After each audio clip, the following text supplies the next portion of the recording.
Okay, we're ready to get started. Welcome to JP University. I'm excited for tonight's call because I think it's a really big one in the kind of business that we are in.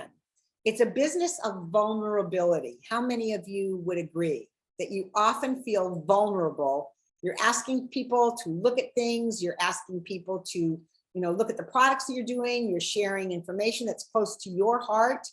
And sometimes that can feel very vulnerable, especially when somebody looks at you like you're just doggone nuts.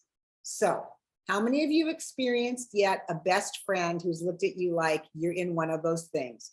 And it's 10 years later, maybe it's 30 years later, I've been doing this, and they still say things like, you still doing that little juice thing?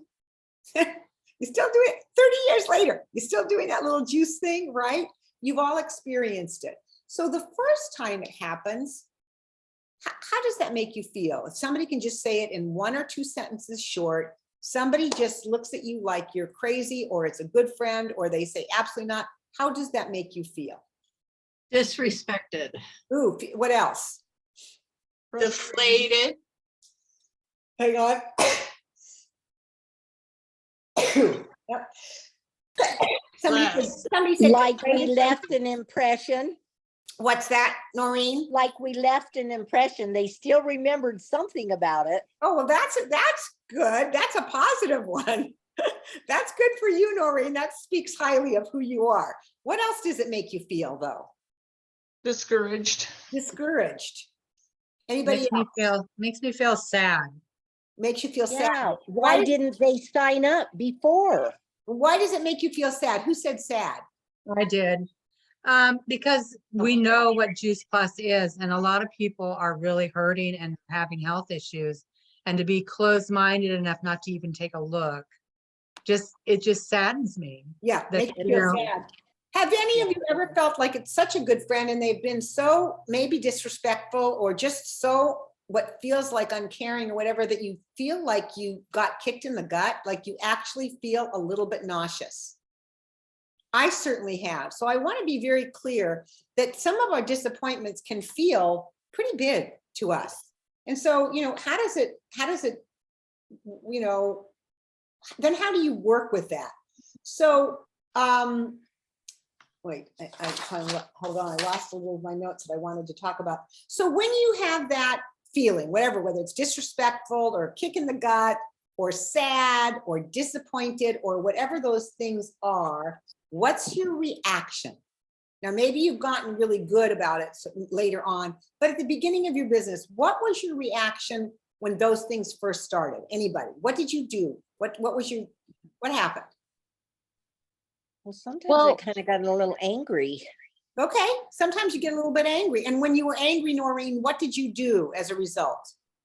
Kind of closed them off, and I should have never done that. Right, but you kind of closed them off, and maybe you even closed yourself off.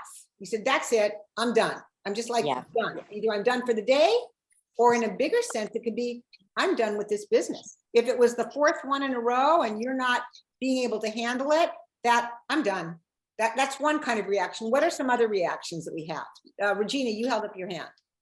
Well, I think it's kind of been that way with a couple of my kids. And at first it hurt my feelings, but I figured instead of me saying too much more, I'm just going to keep living my life with Juice Plus and showing or, saying, oh, I'm feeling really good, or I slept good, or just being really truthful with what's happening in my physical change and in my husband's, their dad. Yeah. And then let them for themselves say, hey, Mom, what about this? Great. So your first thought was, you felt hurt. You had hurt feelings, but it sounds like you pivoted very quickly. Shut those others off. Hang on. Let's see. It sounds like you pivoted pretty quickly, Regina. So what are some other reactions that when we don't pivot that quickly? So we can just say, this is it, I'm done. I'm not taking this anymore. What are other ways that some of you do? Hello. All right. Hello. Yeah, Tony? Yes. I'm really big on, I guess because I'm in sales with Medicare, I really then have to look at my approach. Is there something that I'm missing? Maybe I went about conveying the information in the wrong way, because a lot of times it's about communication. Yeah. You can say all these things, but each person learns or finds value in a product differently. Yeah, So it's about really keying into that. But I did want to say that there is a book, it's called Who Moved My Cheese? Yes, it's a good one. And that book has been the best reference for me about moving on when it comes down to getting all those no's. You have to be able to move along with the process. But if you haven't read the book, Who Moved My Cheese, please, by all means, do so. Tony, thank you. That was a great, and in fact, you skipped ahead of where I was going, but I was not going to talk so much about Who Moved My Cheese, but that was great. But exactly what you said, and I'm going to come back to what you said in a second. Some other people I've noticed go into some other places after they feel hurt or saddened by what happens. And I just want to be clear about that, because if you're going to be a team leader, you have to be aware of all the places that people go when they've had a hard time. So one of the places is they kind of get angry and they say, I don't need this anymore. I'm done. I'm never going to talk to another friend, or I'm not going to do this business anymore. So it's dismissing it. I don't need this. The second place some people go is to, why me? This is not happening to any of my other friends that are doing Juice Plus. They're getting customers. They're having people say yes. And so that's a little bit of going into being a victim. Why is this happening to me? And we've all done it at some place, at some time. It's part of our saboteurs, as we call them, those parts of us that are our brain telling us things that our brain shouldn't be telling us, as opposed to the good things. So some people go a little bit into victim. And the third place is people find themselves stuck. They want to move forward. They want to make a difference, but they just say, I'm stuck here at QSC because I'm not finding any more people, or I don't know how to do it, and I feel stuck. So those are three different pieces of disappointment and ways in which we be disappointed that we need to pivot. So Tony just talked about one of the ways is, reading the book, finding another mindset, finding a different way of approaching something so that you can move on, right? That's a really important thing to do. But what I would like to offer for you just is some quick techniques about turning those disappointments and, disciplining your disappointments. I'd like to think of something better than disciplining your disappointments. Turning your disappointments from disappointments into delight is a little bit too much, but some other word that would be good. If somebody can be clever and think of something, put it in the chat. But one of the things I would say is when you get off the phone, I know what Tony said, and that is what I'm going to come to in a second. The one thing that you can do is just stop and recognize you're not feeling good about the call. Like a moment of awareness. You hang the phone up, you stop with the text, you just stop. Oh, I'm feeling really yucky. I feel like I've been punched in the stomach. I'm kind of angry. I'm kind of sad. So then what you do, take 3 deep breaths, slow. And all of us hear this a lot, but I'm reading more and more about the science about what this deep breaths do to the autonomic nerve system and to the cortisol level. It slows everything down. And when we're sleeping, that's when we're slowed down. So it brings us to an even kind of resting state. So number 1, take 3 deep breaths. Number 2, and it's what Tony talked about, what could I have done differently? What could I have done differently? So, taking back stock and looking at the conversation yourself, making a few notes, what are other ways that you can explore what you could have done differently? What are other ways to explore what you could have done differently? You can ask your upline. Yeah, thank you, Regina. You can ask somebody, you can repeat the conversation the best you remember. I just did that today with Ashley, and I was able to pull out 3 things that I think is going to make her next conversation so much more powerful. And there were a few phrases that she used that I said, write those down again right now, because those are powerful. I've never heard anybody say that exactly like that. So go to an upline, go to a sideline buddy that you trust and say, this is how the conversation went. I feel like if I had done it differently, maybe it could have gone differently. Okay, so that's one idea, is to go to upline. And typically, the biggest thing that you could do differently is simply to what? This is my favorite phrase. Everybody knows it. What could you have done more of? Not you, Patty. You already know the answer. Ask questions. Yeah, ask more questions, no matter what it is. I just saw one came across today that that it's a young couple and she's pregnant and she watched the video and she said, looks like a really great product, but it's not going to work for us at this time. What would you have said to that? Now, if you just said, What about it is not going to work for you? yeah, Like, help me to understand. help me to understand what's not working for you. I'd love to learn more from you. That's it. Now, if she had just hung up and said, okay, my guess is she would have had a disappointment and then felt bad that she didn't know what to do next, right? But if you can think of, ask a question, and the question, if you cannot think of a question, the question that's always good is, help me understand more, or tell me more about what you said. So ask more questions. So once you've gone through, what could you have done differently by yourself or with one buddy, or maybe even two? You know, I wouldn't take it further than that, because then you're just in the studying stage rather than getting off the horse and get back on the horse and do the next call, right? But the other thing is, another thing that you could do is, what did I do well? I don't think you want to leave with just what could I have done better? What did you do well? So anybody on here that's willing to share the last conversation they had with somebody, what do you feel like you did well? What did you do good? Even if they said no. Because here's my feeling, when I get off the phone and I think I've done a really good job, I don't feel bad about the call. It's mostly when I get off and I feel bad, it's because in retrospect, I could have done something differently. If I've done everything the best I can, I'm feeling pretty good even when they say no. So what are things that you notice that you do well on a call? Yeah, Randy.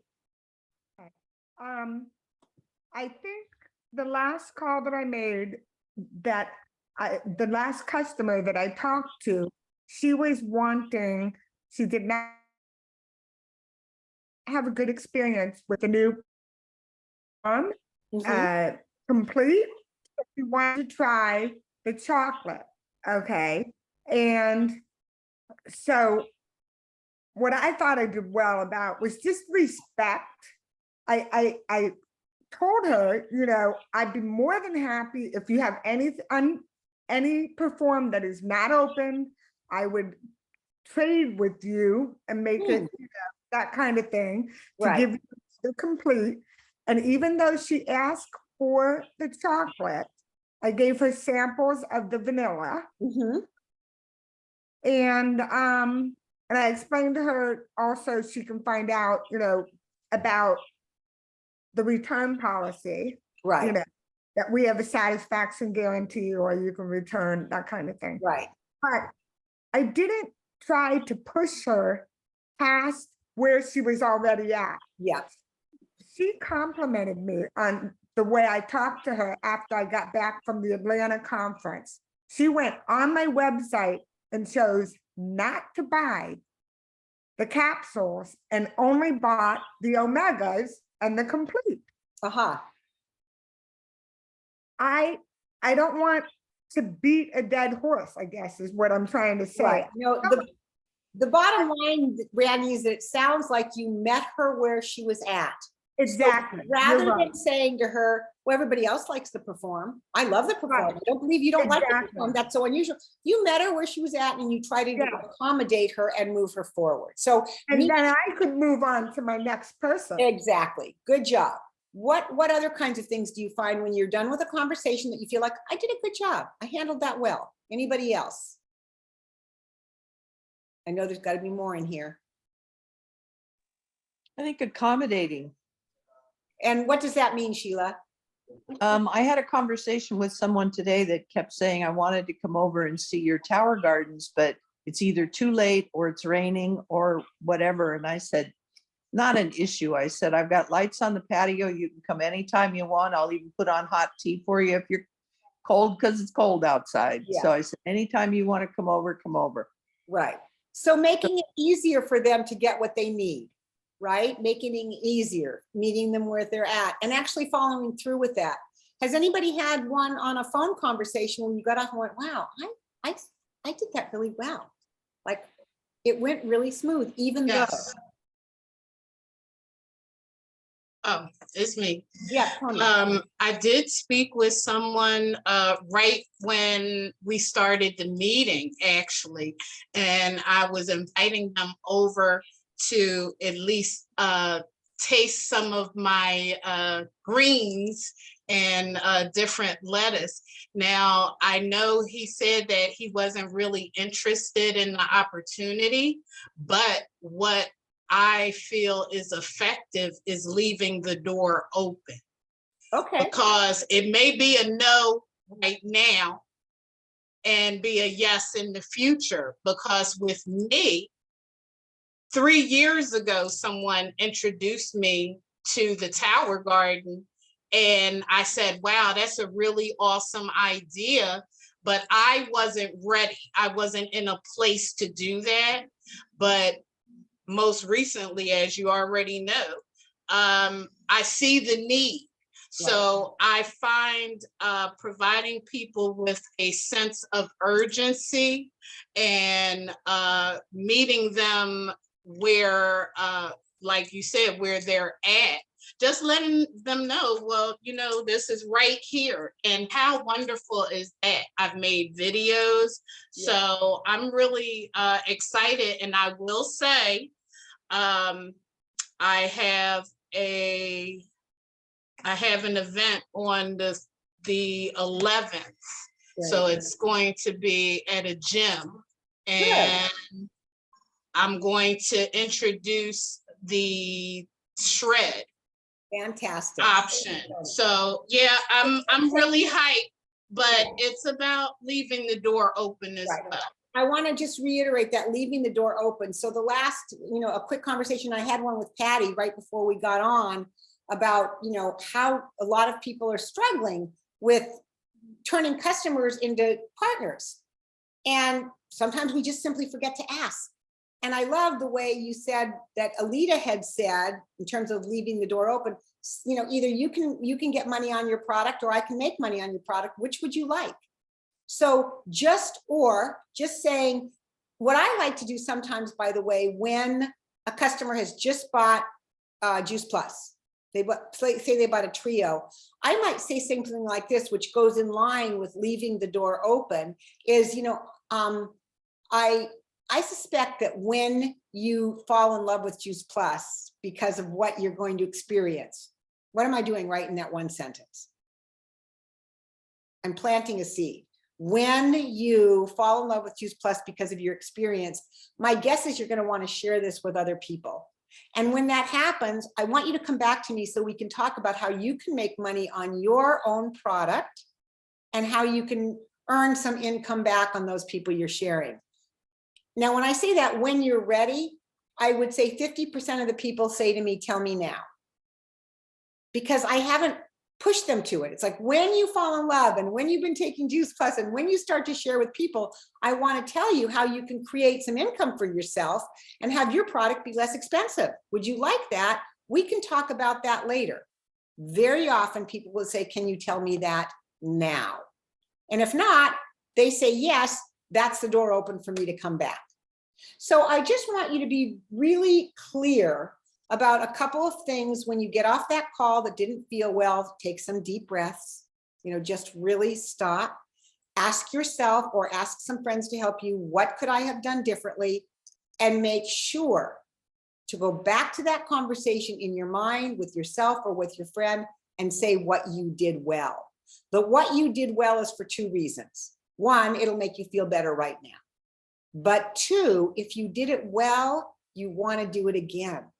And sometimes when we do something on a conversation that we do well, we forget about it and we go to another conversation and forgot that we have this ability or skill that we've kind of put on a back shelf. But if you say it out loud, your likelihood of bringing it forward to other conversations is much greater.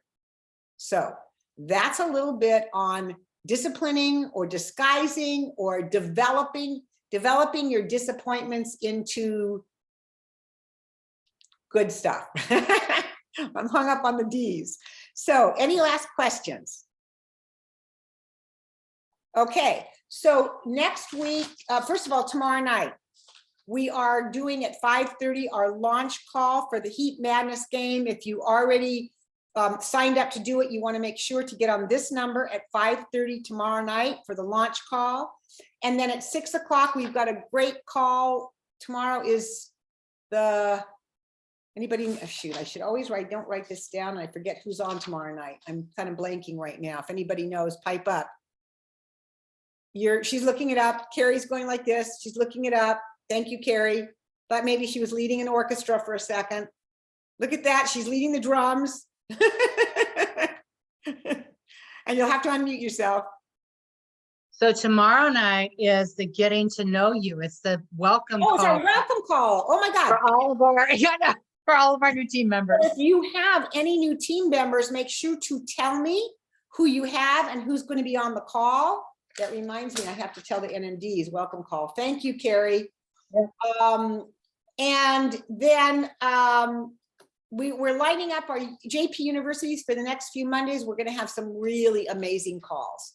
So with that said, everybody have a great night. We'll see you either at 5:30 tomorrow night or 6 o'clock to welcome our new people. If you want to get on to support the call, great. If you don't have any new people to welcome, if you do have new people, make sure I know about who they are. Good night, everybody. Have a great night. Night. Good night.